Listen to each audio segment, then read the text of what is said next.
Sofa வந்தது ஏன் என விசிக தலைவர் திருமாவளவன் விளக்கம் அளித்துள்ளார். ரூபாய் 1000 கூட தராமல் இழுத்தடிப்பதுதான் மாற்றுமா என முதல்வர் விஜய்க்கு மு.க. ஸ்டாலின் கேள்வி எழுப்பியுள்ளார். தோல்விக்கு பொறுப்பேற்கிறேன், செயல்பட முடியாதவர்கள் விலகலாம் என தெரிவித்துள்ளார் மு.க. ஸ்டாலின். 3ஆம் கட்டமாக எஸ்ஐஆர் பணிகள் தொடக்கம் என தேர்தல் கமிஷன் அறிவித்துள்ளது. +2 பொதுத் தேர்வில் தேர்ச்சி பெறாத மாணவர்கள் வரும் 18ஆம் தேதி முதல் 30ஆம் தேதி வரை மேல்நிலை துணைத் தேர்வுக்கு விண்ணப்பிக்கலாம் என அரசு தேர்வுகள் இயக்ககம் அறிவிப்பு.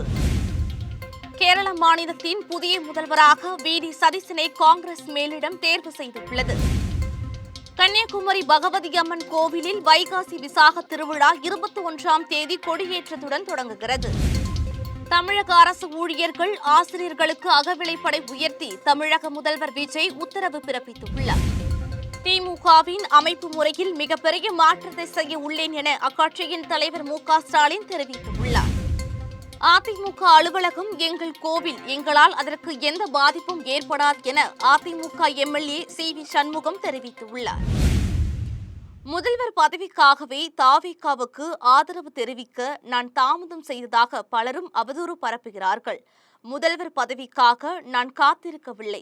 முதல்வர் விஜய் சந்திப்புக்கு முன் விசிக அலுவலகத்திற்கு வந்த சோஃபா ஏற்கனவே ஆர்டர் செய்யப்பட்டது என்று கூறினார். முன்னதாக அதிமுக முன்னாள் அமைச்சர் சி.வி. சண்முகம் தரப்பு எம்எல்ஏக்களை விஜய் சந்திப்பதற்கு முன்னதாக சி.வி. சண்முகம் அலுவலகத்திற்கும் ஒரு சோஃபா வந்தது.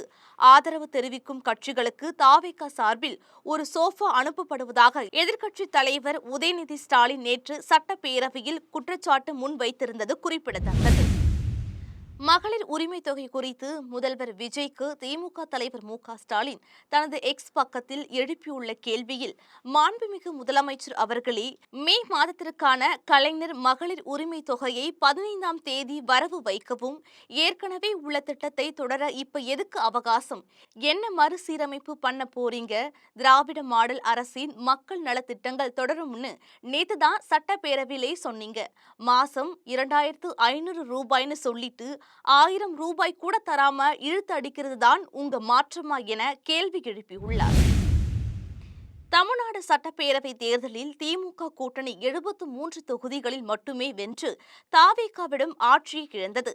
இந்த நிலையில் சென்னை அண்ணா அறிவாலயத்தில் தேர்தல் தோல்விக்கான காரணம் குறித்து அனைத்து மாவட்ட செயலாளர்களுடனும் மு.க. ஸ்டாலின் வியாழக்கிழமை ஆலோசனை நடத்தினார்.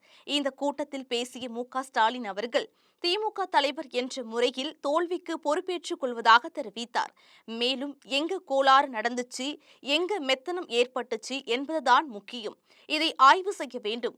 ஒவ்வொருத்தரும் சுய பரிசோதனை செய்ய வேண்டும்.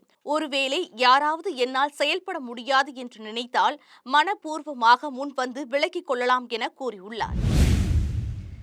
தமிழகம் மேற்கு வங்கத்தை தொடர்ந்து ஆந்திரா, அருணாச்சல பிரதேசம், சண்டிகர், தாத்ரா நகர் ஹைவேலி மற்றும் டாமன் டையூ, ஹரியானா, ஜார்க்கண்ட், கர்நாடகா, மகாராஷ்டிரா, மணிப்பூர், மேகாலயா, மிசோரம், நாகாலாந்து, புதுடெல்லி, ஒடிசா, பஞ்சாப், சிக்கிம், திரிபுரா, தெலுங்கானா, உத்தரகாண்ட் உள்ளிட்ட மாநிலங்களில் வாக்காளர் பட்டியல் சிறப்பு தீவிர திருத்தப் பணிகள் தொடங்க உள்ளதாக தலைமை தேர்தல் கமிஷன் அறிவித்துள்ளது.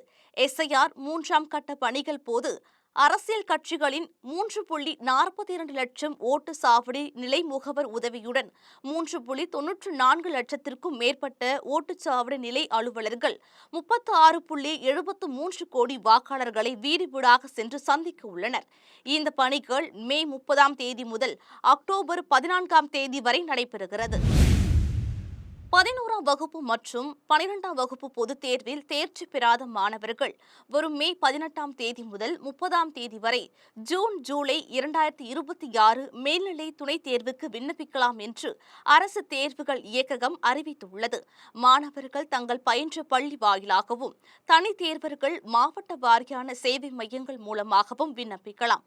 ஆன்லைன் பதிவு கட்டணம் மற்றும் தேர்வு கட்டணம் செலுத்தி விண்ணப்பிக்கலாம். மேலும் அனைத்து முதன்மை கல்வி அலுவலர் அலுவலகங்கள், அனைத்து மாவட்ட கல்வி அலுவலர் அலுவலகங்கள் மற்றும் அனைத்து அரசு தேர்வுகள் உதவி இயக்குநர் அலுவலகங்கள் வாயிலாகவும் அறிந்து கொள்ளலாம். கேரளத்தில் மொத்தமுள்ள 140 இடங்களில் 100 இடங்களை காங்கிரஸ் கூட்டணி கைப்பற்றியது. 11 நாட்களாக முதலமைச்சரை தேர்ந்தெடுப்பதில் காங்கிரஸ் கட்சிக்குள் இழுபறி நீடித்து வந்தது. கேரளா முதலமைச்சராக கே.சி. வேணுகோபாலை தேர்வு செய்ய ராகுல் வலியுறுத்தியதாக தகவல் வெளியானது. ராகுல் காந்தியின் முடிவு கேரள காங்கிரஸில் கொந்தளிப்பை ஏற்படுத்தியதால் தான் பின்வாங்கினார். இந்நிலையில் கேரள முதலமைச்சர் தேர்வு செய்வதில் 11 நாட்களாக நீடித்து வந்த இழுபறி முடிவுக்கு வந்தது. கேரளா முதலமைச்சராக வி.டி. சதீஷனை காங்கிரஸ் தேர்வு செய்துள்ளது. கேரளா முதலமைச்சராக சதீஷன் அறிவிக்கப்பட்டதை அடுத்து காங்கிரஸ் கட்சியினர் கொண்டாட்டத்தில் ஈடுபட்டனர். கேரளத்தில் 10 ஆண்டுகளுக்கு பிறகு காங்கிரஸ் கட்சி ஆட்சி அமைக்கிறது. பினராயி விஜயன் அரசுக்கு எதிராக எதிர்க்கட்சி தலைவராக வி.டி. சதீஷன் செயல்பட்டார். மறைந்த உம்மன் சாண்டிக்கு அடுத்து மக்கள் செல்வாக்கு மிக்க தலைவராக திகழ்ந்து வருபவர் வி.டி. சதீஷன். உலக புகழ்பெற்ற கோவில்களில் கன்னியாகுமரி பகவதி அம்மன் கோவிலில் ஆண்டுதோறும் வைகாசி மாதம் விசாக பெருந்திருவிழா 10 நாட்கள் நடைபெறுவது வழக்கம். அதேபோல இந்த ஆண்டுக்கான வைகாசி விசாக பெருந்திருவிழா வருகின்ற 21ஆம் தேதி தொடங்குகிறது. 21ஆம் தேதி காலை 8 மணிக்கு மேல் 9 மணிக்குள் திருக்கொடியேற்றம் நடக்கிறது. முக்கிய நிகழ்வான தேரோட்டம் 29ஆம் தேதி நடைபெற உள்ளது. தமிழக அரசு சார்பில் வெளியிடப்பட்டுள்ள செய்திக்குறிப்பில் முதல்வர் விஜய் தலைமையிலான அரசு மக்கள் நலனை முன்னிறுத்தி மக்களுக்காக பல்வேறு நலத்திட்டங்களை வகுத்து செயல்படுத்த நடவடிக்கைகள் மேற்கொள்ள உறுதிமொழி அளித்துள்ளது. இந்த திட்டங்களை வடிவமைப்பதிலும் அவற்றை முழுவீச்சில் நடைமுறைப்படுத்துவதிலும் அரசு அலுவலர்கள் மற்றும் ஆசிரியர்கள் முக்கிய பங்கு வகித்து வருகின்றனர். அவர்களின் நலனை கருத்தில் கொண்டு ஒன்றிய அரசு பணியாளர்களுக்கு 1/1/2026 முதல் 58% உள்ள அகவிலைப்படி 60% உயர்த்தப்பட்டுள்ள நிலையில் மாநில அரசு அலுவலர்கள் மற்றும் ஆசிரியர்களும் அதனால் பயன்பெறும் வகையில் 1/1/2026 முதல் மாநில அரசு பணியாளர்களுக்கும் அகவிலைப்படியை உயர்த்தி வழங்க முதல்வர் பரிசீலித்து உத்தரவிட்டுள்ளார். இதனால் 58% உள்ள அகவிலைப்படி 2% உயர்ந்து 1/1/2026 முதல் 60% உயர்த்தி வழங்கப்படும். இந்த அகவிலைப்படி உயர்வால் சுமார் 16 லட்சம் அரசு அலுவலர்கள், ஆசிரியர்கள், ஓய்வூதியதாரர்கள் மற்றும் குடும்ப ஓய்வூதியதாரர்கள் பயன்பெறுவார்கள். இதனால் ஆண்டொன்றுக்கு அரசுக்கு 1230 கோடி ரூபாய் கூடுதல் செலவினம் ஏற்படும். அரசு அலுவலர்கள், ஆசிரியர்கள், ஓய்வூதியதாரர்கள் மற்றும் குடும்ப ஓய்வூதியதாரர்கள் நலன் கருதி இதற்கான கூடுதல் நிதியை அரசு ஒதுக்கீடு செய்யும் என்று அரசு செய்திக்குறிப்பில் தெரிவிக்கப்பட்டுள்ளது. திமுக தலைவர் மு.க.ஸ்டாலினின் தலைமையில் அக்கட்சியின் மாவட்ட செயலாளர்கள் கூட்டம் நடைபெற்றது. இந்த கூட்டத்தில் உரையாற்றிய மு.க.ஸ்டாலின், திமுக அமைப்பு முறையில மிகப்பெரிய மாற்றத்தை கொண்டு வரலாம்னு இருக்கேன். அந்த மாற்றம்தான் நம்ம கழகத்தை இன்னும் ஒரு நூற்றாண்டுகளுக்கு உயிர் போட வச்சிருக்க போகுது. திமுக அமைப்புல செய்ய போற இந்த மாற்றங்களுக்கு முன்ன நாம முதல்ல மாறியாகணும். நாம எல்லாருமே மாறியாகணும். யாரும் விதிவிலக்கு இல்லை. ஒருவேளை யாராவது என்னால செயல்பட முடியாதுன்னு நினைச்சா மனப்பூர்வமாக முன்வந்து விலகிக்கலாம். நான் அதை தவறாக சொல்ல மாட்டேன். உடைக்க தகுதியானவங்க தான் எத்தனையோ பேர் இங்க இருக்காங்க. அடுத்து வர தேர்தல்ல கழகம் கண்டிப்பா வெற்றி பெற்றாகணும். குறி வச்சு களப்பணியாற்றினா நிச்சயம் வெற்றி பெறுவோம் என அவர் கூறினார்.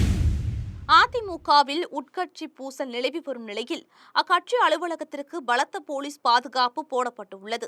இந்நிலையில் இன்று செய்தியாளர்களை சந்தித்த அக்கட்சியின் எம்.எல்.ஏ. சி.வி. சண்முகம், அதிமுக அலுவலகம் மீது ஒரு தூசி கூட படாது. எங்களால் அதற்கு எந்த பாதிப்பும் ஏற்படாது. சட்டப்படி அதிமுகவின் உண்மையான தொண்டன் என்பதை நிரூபித்துதான் பின்னரே என் கால் அதிமுக அலுவலகத்தில் பதியும். அதிமுக அலுவலகம் எங்கள் கோவில். அதிமுக அலுவலகம் மீது ஒரு தூசி கூட படவோ பாதிப்பு ஏற்படவோ அனுமதிக்க மாட்டோம். யாரும் அச்சப்பட வேண்டாம் என கூறினார்.